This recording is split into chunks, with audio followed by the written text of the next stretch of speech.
oh, okay, it's an interesting topic, right? Because in the Aligned Program Exec Roundtable, I'll tell you what that is in a second if you haven't heard it already, building a conversation, building a community around what do we do when we get involved in transformation of some sort.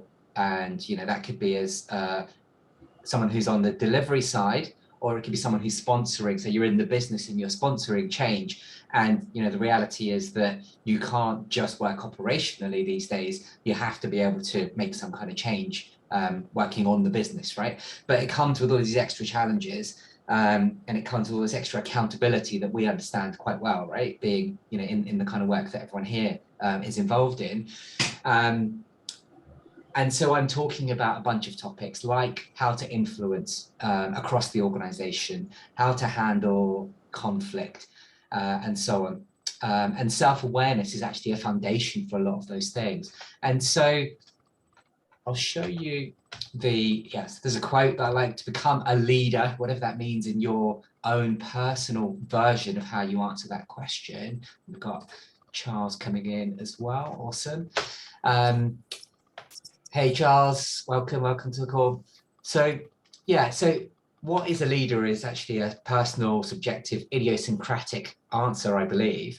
But there is something in there about knowing what it means to be you and how that then shows up in how you lead with other people, how you impact on other people is what this is really about, right?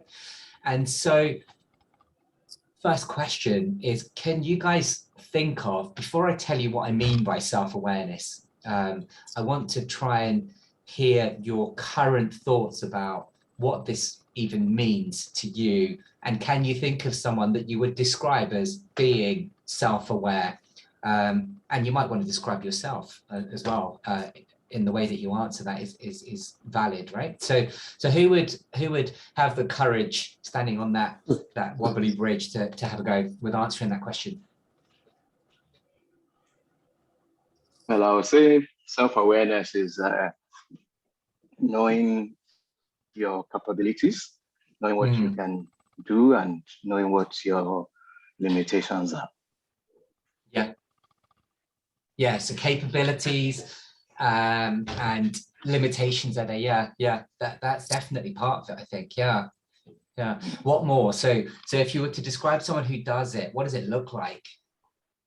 I was thinking, Simon, of the leaders that are constantly asking for feedback and input, you know, so they're looking to adjust and tweak who they are.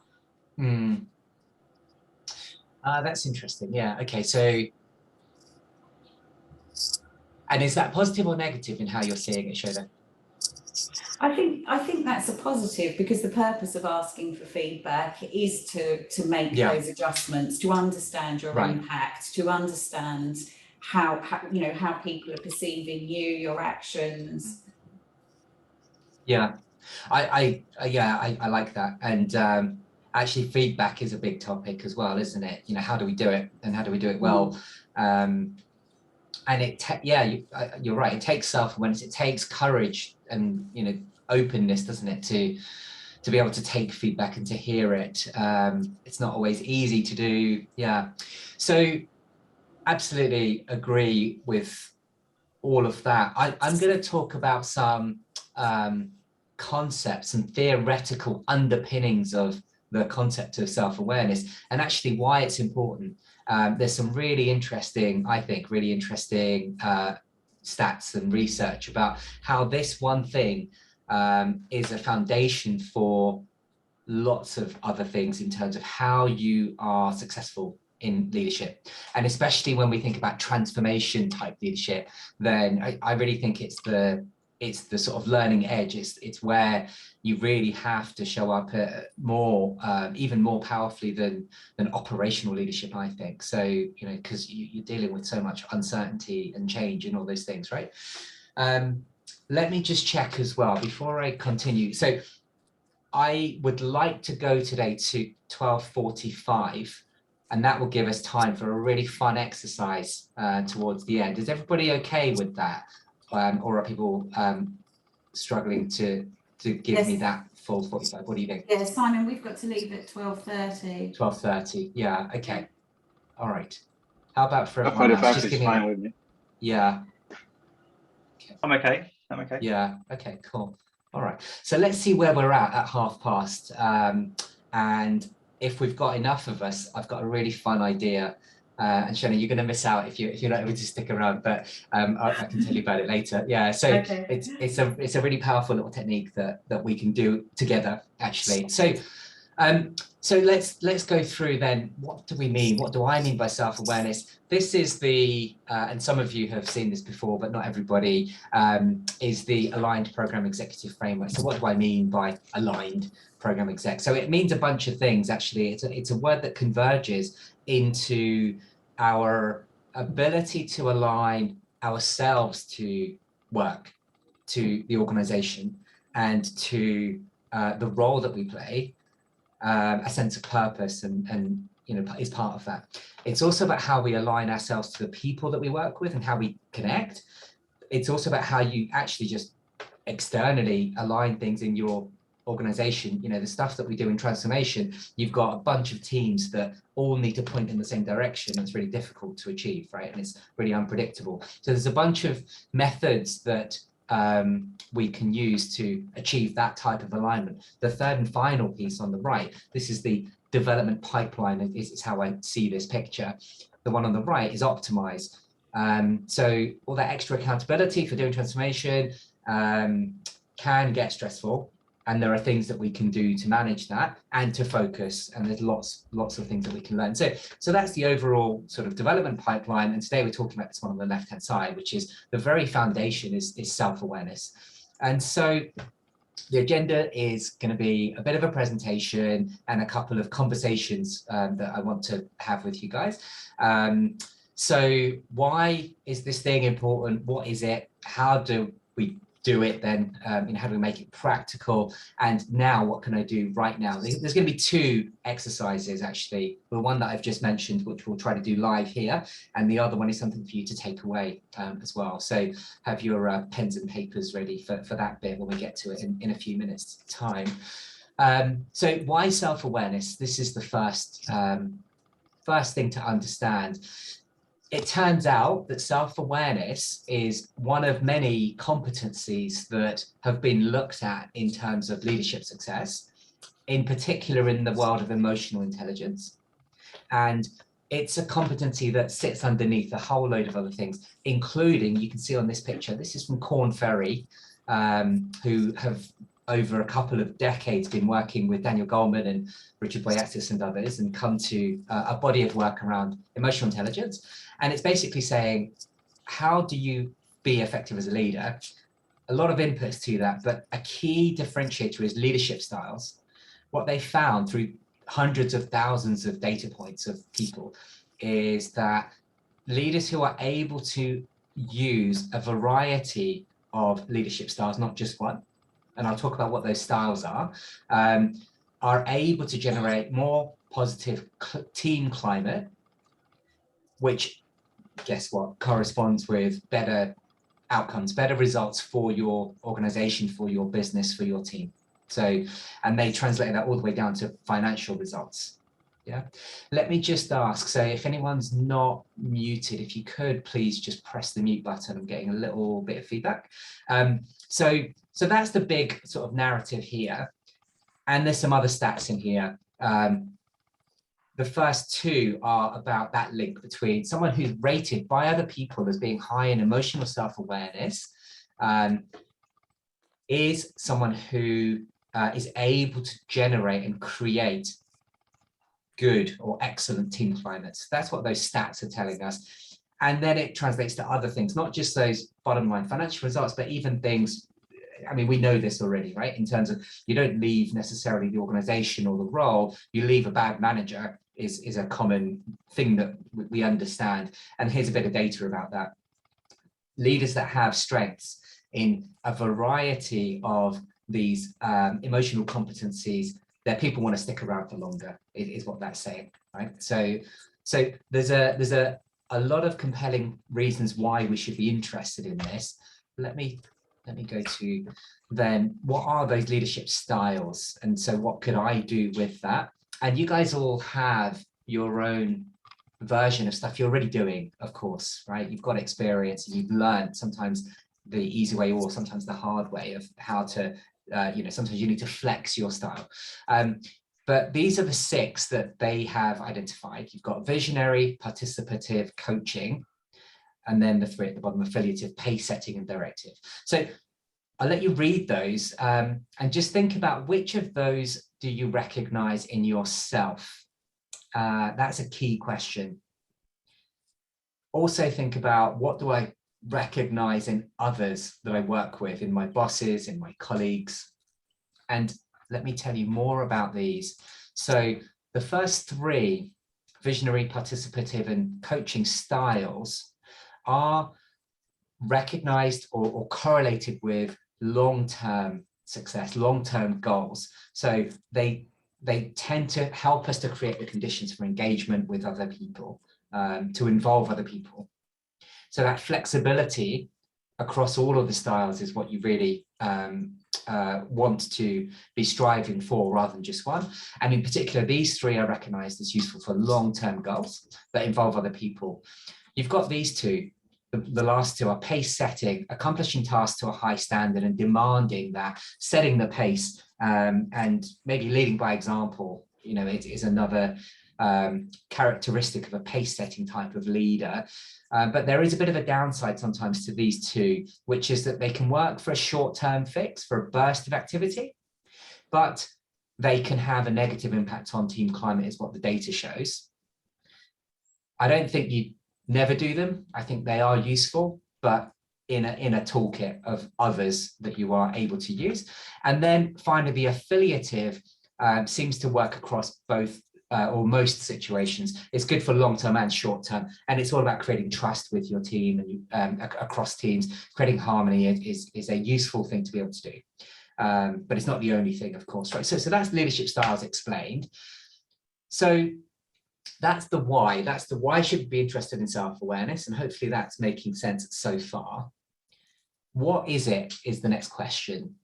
So I like this model of the 4 types of self-awareness. There's a lot to think about here, and I'm going to talk about each one of these in a little bit more depth. What you'll find today, just because of the time that we have available on this call, is that we'll only go so far. There will be more, right? There's lots more. I'm going to try and give you something practical to take away. Go ahead. Was that a comment from someone? No. Again, let's just let me mute everyone on my end. So yeah, there we go. Okay, that should fix that. Yeah, so these are the competencies that we're interested in. Sorry, these are the types that we're interested in. The top 2 we're going to talk about in a little bit more detail: emotional self-awareness and some fancy words, cognitive neuroscience. And I'll tell you what that means, but it's basically about tuning into feelings and emotions and how that shows up in you, in the way that you interact with other people at work. We've also got psychology and philosophy. So, some really profound stuff in here. I'm going to try and boil it down. So if we think about those in turn, in psychology, we're trying to understand ourselves and our impact on other people. So there's tons and tons of assessments and tools out there. The one that I use that's part of the aligned program exec program is the Game Changer Index, which I find useful because it's not really psychological language like I'm an introvert or an extrovert, and you get into some complex language that is hard to make sense of. It's a bit more practical. I'm a strategist or I'm an implementer, but it helps us to understand ourselves in terms of how we show up from a perspective of energy and impact and preferences and personality and all that stuff. So there's a bunch of tools out there that you can go and find. That's not what I'm offering really today, but it's good to know that is part of knowing yourself, right? The next one is from philosophy. So you probably, I don't know if you were expecting me to talk about philosophy on this call when you signed up to this, but it's the heart of knowing yourself, is asking the big questions. And so to make that practical, actually, there's an assessment that you can take if you were to follow that link, which is about virtues. What's interesting is that a lot of ancient philosophy from thousands of years ago talks about virtues. We've also got the latest positive psychology research is talking about the same thing, talking about living with virtue, operationalizing virtue is what we're talking about. So it's really interesting they come together. This is a really cool tool because this is my personal top 5 signature strengths from that assessment. My top 5 virtues: curiosity, learning is another one. So you can look at that and it's interesting. Again, I'm not going to go too much further on that. Let's get practical. Let's ground this down into, okay, what do I do with all of these big ideas? What could I take away and do for the next week that's going to make me understand how I show up a little bit differently, a little bit better? That's what you're going to get next. So hopefully that sounds good. So let's talk about emotional and cognitive neuroscience. They really work together. The emotional stuff, guess what? It's about feelings. And how they impact your performance and they impact your behavior. So knowing who you are in that respect helps you then to make better choices about how you respond to stressful situations, to conflict, to disagreements, to whatever, triggering things, basically. Cognitive neuroscience is saying, well, emotions show up in your body first. There's a very quick mechanism of responding or noticing and sensing that we have in our biology. And so if I can see those things, if I can notice those things, then I have the skill of emotional self-awareness. They go together, right? So how do you do it? That's the practical thing. Here's a tool. And how are we doing for time? Perfect. Yeah, so it's 23 past. I'm going to explain this tool and then I will, let me just see. Yeah, brilliant. So the last slide is that one. So if you want to talk more about any of this, follow the links. You can get through to, we can have a call and talk about things in more detail. But this is the tool for you to write down, get your pen and paper out and write this down. This is something that you can use to think at the end of a day about your emotional triggers. Why would you do that? Because it gives you self-awareness. You might say, hey, I am responding skillfully and I'm quite comfortable with what I've noticed. But chances are that there's things that you can learn just by doing that noticing, and there's things that you can do more skillfully. So this is a very practical, very simple tool. The idea is that you do this at the end of a day and you're going to think through what happened today. You could be doing it right now as I'm speaking, right? Think about the last 24 hours. What was the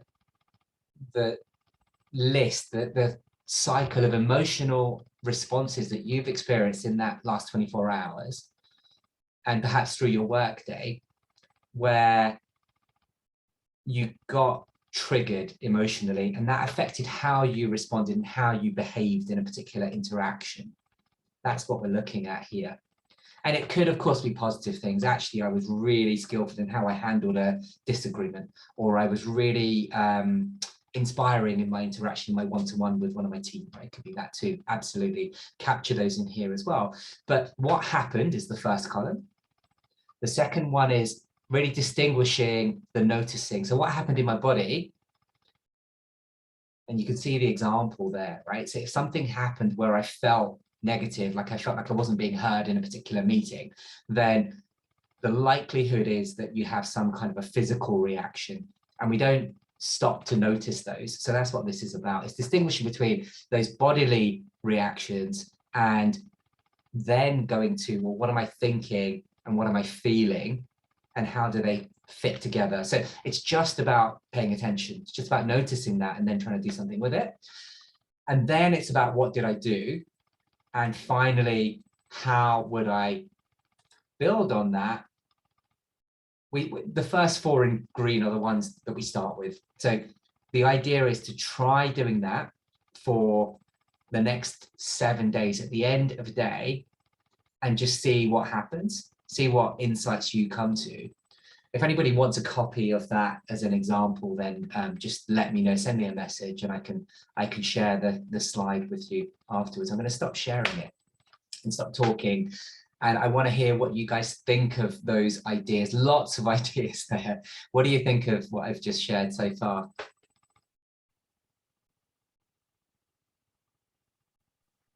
I think the meeting things is a good example of trying to get your emotions in check, you know, and trying to realize that you don't necessarily have to respond to the way your body's responding, that separation, you know, and take control of it. And one of the things I think I've learned over the years is that there's always another meeting, there's always another opportunity to get your thoughts heard and put across, and you don't have to feel like you have to like perform in that moment where everyone's trying to compete for attention. And sometimes you are best to take a back seat, but you at the time you can feel like you want to join this. I want to get involved here, but I'm not getting a word in edgeways, and it's getting stressful. And you know, it's just recognizing you're starting to feel like that, and chances are you'll open your mouth and say something silly, or someone will cut you off. And you know, taking a step back, I think that's it's a really valuable skill to have, that sort of self-awareness, that perfect self-awareness, right? To know when you're going to get out of hand if you start talking now. This is not the right time because everyone's a bit charged. Yes. Yeah. So that's absolutely Warren. Yeah. So there's the response in the moment that might not be so skillful and could make the problem bigger or create a different problem. And then the other branch of that decision might be that you don't say anything, but you end up carrying that with you, right? So you walk away feeling that negativity, and then you come maybe to the next interaction, or the next meeting, or just the rest of your day is kind of thrown off course a little bit, because it will affect you and your performance potentially, right? If you don't have the ability to kind of put it into perspective, put it into context, and say, actually, you know, there's stuff that this can help you to see in terms of, well, it's not every time that happens, is an example of that, right? So yeah, what more, guys? What do you think of? Like I say, it's quite profound, but it can be super practical, and that technique really does work. And I can tell you that from personal experience and from coaching experience as well. So yeah, what do you guys think? Charles, you've come off mute, but I can't hear you.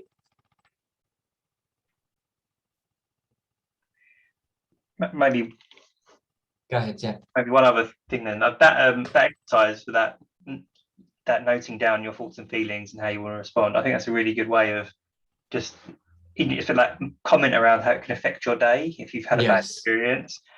That knowing that you can park that feeling, because I'll come back to that later and have a think about what happened there. That can also help you get on with your day, because you know that you haven't got to continually think about it all day. Yes. I'll set some time aside later where I'll think about that. Yeah, I like that. Yeah. There's actually a whole science of journaling practice, and you know, I don't know what you guys think about journaling. People sometimes are quite, you got one there. Brilliant. Yeah.